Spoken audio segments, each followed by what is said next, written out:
2025 and what defensive coordinator Anthony Weaver is looking for more of in 2025. I'm going to go ahead and first have you listen to what the press conference he had 5 days ago, Coach defensive coordinator Anthony Weaver, and what his thoughts had been on not only the draft, but what the Dolphins need to improve in 2025. Then I'm going to go ahead and read to you some more information and give you my thoughts on what he projects his defense needs to do and why they drafted certain players, and then give you more stats on how the defense did a couple of years ago. I'm going to go ahead and play this for you guys. Yeah. What was that? What is second round of interviews like for you? It was like the year prior, to be honest with you. But truly blessed for the opportunity. New Orleans bring me in for that second round interviews. All experience is good experience, but I'm on divine timing, man. So this is where I'm supposed to be. I'm grateful for that, and can't wait to see what we can do. With this defense, obviously, there was an emphasis in the trenches. When you got pretty much Zach Sealer here, you obviously need to restock that defensive line room. Zach and Benito, let me not disrespect Benito. How much do you think you achieved in the draft process? Oh, thrilled about the draft process. It was a collective work of so many, just targeting the guys that we did. Really excited about Kenneth Grant and what he brings to the middle of that defense, and him just being in here, having the opportunity to work with Benito and Zach Sealer, and obviously Coach Clark. Whatever he's supposed to be at the end of the day, I promise you he will reach every bit of God-given potential. Really happy about Jaelan Phillips, a guy that was kind of under the radar a little bit, but the way he plays on film and just the person that he is, it's the same thing. He's going to reach that ceiling, and I have really high hopes for both those kids. And then I still don't know how we got Zeke Biggers in the seventh. A guy with that size, that length, that mass to play as hard as he plays. He could end up being a steal for us too. So really happy about those three. They've been putting the work in since they've gotten here. And just I know we'll live through some growing pains early, as you do with all rookies. But the one thing I do know is that it's going to click faster for them than just because of the work they put in. I wanted to ask you about those guys, those young guys. Mm-hmm. Are you going to be afraid to throw them in there right away, or are you going to get them ready for that? No, not at all. Not at all. That's got to be trial by fire, right? And I was in a very similar situation when I was in Houston back in 2016, around game 4, game 3, something like that. We had to play with DJ Reader, who was a 5th-round draft pick, I think, and Joel Heath, a defensive end who was an undrafted free agent. And we finished that year number 1 in total defense. So the standard doesn't change. There's going to be a lot asked of those guys, but they got the shoulders to handle it. You could tell that from the moment, because I saw you walking around them in their rookie camp. Yeah. You were pretty happy. Yeah, I like it when I walk around guys and they're bigger than me. That makes me feel good. Coach, we heard a lot of guys in this offseason talk about attendance and building this thing from ground one, from day one here at OTAs. Mm-hmm. As a coach, how does it, lighten your load or make it easier to communicate a defense when you've got everyone here in the spring compared to bits and pieces being here and not there? It's huge. In a game where communication and coordination, obviously, which I'm in charge of, is so critical. I don't know how you get that done without being around one another. And then when you just talk about great teams that genuinely care for one another, which often transcends, right, just being a teammate, you have to invest time. If I want to get closer to God, I got to spend time in the Word. If we want to get better at football, we got to spend time on the football field. If we want to be better teammates, we need to spend time together. So all these guys that have been here in a voluntary period are truly investing in this team and in the process. Going back to Grant for a second, since he's a first-round pick, there's always going to be a spotlight. What gives you that confidence that he's going to fulfill his potential? What is it in his makeup that you maybe saw before the draft if you met with him and you've seen post-draft? Yeah.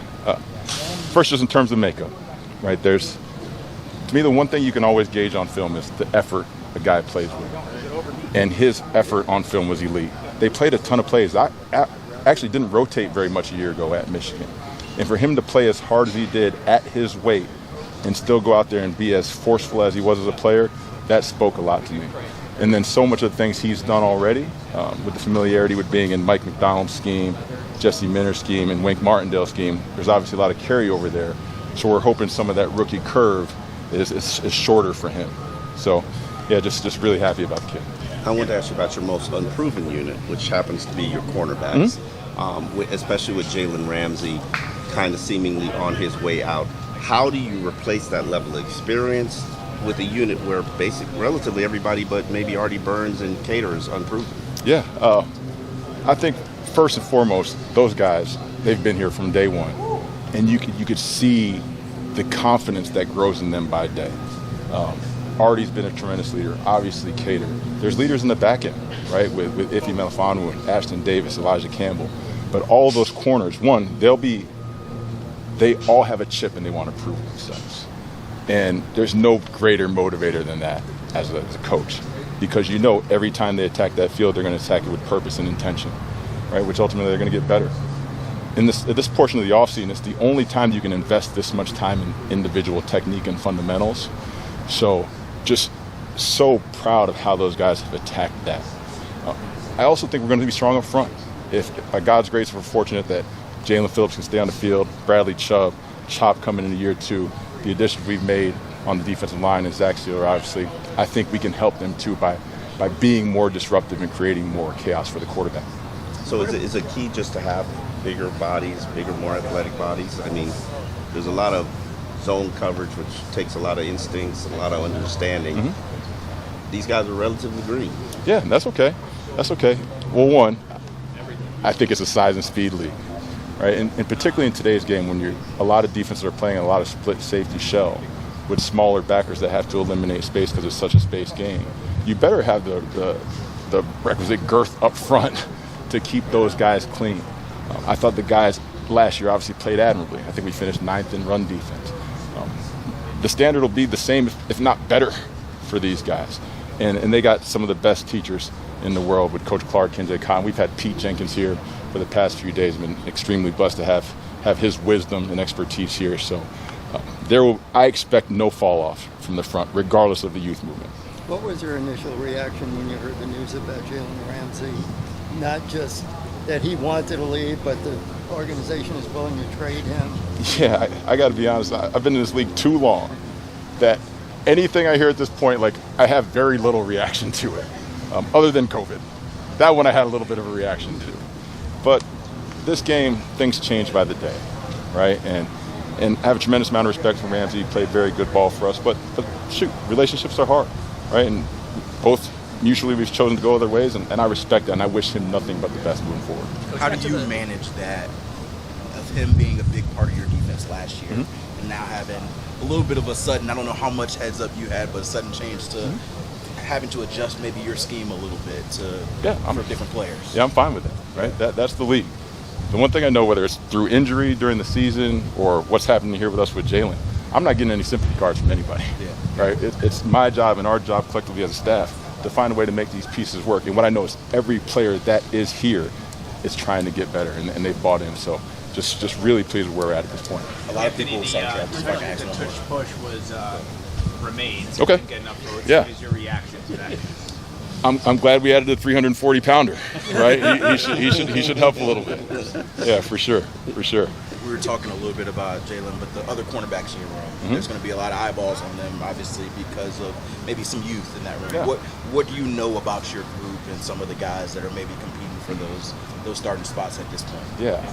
To this point, all I've seen is a bunch of guys who are competitive, are tough, and are just hungry to get better. And usually when you have that combination with good coaching, you're going to find a way to make it work. Ultimately, the cream will rise to the top, but I have ultimate faith in all the guys in that corner room right now who are going to go out there and play for us. You talked about the front a little bit earlier and the depth and the youth of it all. Last year you guys kind of got a little bit wiped out early on and had to use Zach and Calais more outside. I'm curious how much, maybe not behind the eight ball, but how much of a challenge was it to overcome that? And then was there some intentionality about the way you guys built out the front seven this year? Because linebacker, edge, defensive tackle, you guys added so much. Whenever you're faced with those obstacles, right? Usually the obstacle's away, so you got to find a way through them. I thought as a staff we did a good job of whatever deficiencies we were trying to hide of masking those. That to me is that's why we have the coach tag on our chest, right? A lot of guys can get up here and complain about personnel. I promise you we will never do that. Ultimately, we're going to find a way with a bunch of guys that that are volunteers and not hostages, right, that want to get better. And if we do that and we can find a way to play as one collective unit, which is what we're always chasing, we're going to play good defense. Whichever combination of 11, however this shakes out, we will play good defense because of the conviction and the trust that they'll have in one another. What's your level of confidence that your 3 top edge rushers are going to be available to you and playing at the level that everybody expects? Guys, I'm confident every day. Every day I wake up on the right side of the dirt, I wake up confident. So I have the utmost faith in those guys and God's grace that they're going to be on that field and play 17 for us. If I can ask a little bit big picture, obviously you came through first year of running your scheme yourself. As you scout, it's like self-scout on maybe what the league doing in trends, what do you see as maybe what offenses will try to do to maybe combat your style of defense or those style of defenses across the league? Yeah, I think we saw it a little bit towards the end of the year, right? We play with a lot of air underneath, so people screen us. They're trying to force, our under coverage up so they can create those throwing lanes behind them and the safeties. People are going to try to run the ball, right? We've tried to address that. But I know the one thing that we have to do is we have to find a way to take the ball away. As well as I think we played defensively at times a year ago, think of how much better it could have been if we could have had 6 less possessions because of turnovers and takeaways. So that's been a point of emphasis for us, and will continue to be all offseason. The fact that Jalen Ramsey is pretty much in the building, but he's not going to be a Dolphin post June 1st. At least I don't expect that. The Dolphins need to go ahead and find themselves 2 starting corners, if not 1, and then eventually get the second one. But they need 2 starting corners ASAP. And let me go ahead and read to you some stats, and this would agree with what he said at the end of the interview, at the end of the press conference. I call it an interview, but it's really a press conference, guys. Especially last year, that was his first year as the defensive coordinator of the Dolphins. But I'm going to read to you stats from 2023, defensive stats from 2023, and defensive stats from 2024. Let me go ahead and read to you some stats that I jotted down here. Total yards allowed in 2023, 323.3. That was 11th in the league. Points allowed, 23.2 points per game. That was 22nd in the league. Yards per play, 5.1. That was 10th in the league. Total points allowed, 391, 22nd in the league. Pass defense, 223.5 yards per game, 15th in the league. Passing touchdowns allowed, 27th, 26th in the league.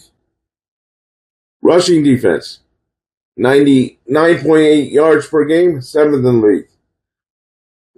Yards per rush allowed, 3.8, 6th in the league. Rushing touchdowns, 15, 20th in the league. Situational defense, 38.9, that was 20th in the league. Third down conversion rate was 38.9, that was 20th in the league. Fourth down conversion rate, 46.7, 8th in the league. Red zone touchdown percentage allowed, 64.8, 28th in the league. Pressure and turnovers, 56 sacks, that was 3rd in the league in 2023. Quarterback hits, 131, 1st in the league in 2023. Takeaways, 27th, tied for 8th, that's pretty good in 2023. 2024, let's see how things changed.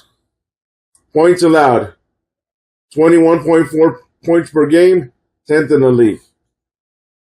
Total yards allowed, 5,345, 314.4 points per game, ranked 4th. Yards per play allowed, 5.3. That has no ranking. Turnover differential, 5, ranked 24th. That's why he named turnovers being a big key. They were ranked towards the bottom. The NFL's only 31 teams. They were ranked 24th in 2024. That needs to go back to the top 10. Passing yards allowed per game, ranked 11th in the league. Again, towards the middle of the pack, guys. Passing touchdowns allowed, 22. Interceptions. Again, going back to this point on turnovers. They only had 10 interceptions all of last year. Completion percentage, 63.8%. Rushing defense, ranked 7th. That was pretty good. Yards per carry allowed, 4.4. Rushing touchdowns allowed, 12. That was pretty good. Situational defense, third down conversions. Rate allowed, 38.7%. Fourth down conversion rate allowed, 50%. Ranked 6th in the league. Red zone touchdown percentage, 49.5. Sacks, 54. Quarterback hits, 69. Takeaways for the entire 2024 season, a total of 16. Guys, that's why he stressed in the final question that they did in the press conference that they need more turnovers so the offense can score more points. Remember, during 2023, the offense during the first half of the season was ranked number 1 or in the top of the league during the first half of the season. Towards the end of the season, injuries happened and the offense went down. But towards the beginning of the season, they were ranked number 1 in 2023. That's why he said more turnovers create more opportunity. Leave me your thoughts down below. What you think of Anthony Weaver's suggestion that this defense should create more turnovers. The only part he doesn't have confidence in is in the back end, the cornerbacks and safeties. But should the defense, in your opinion, be more improved with the youth movement that's going on?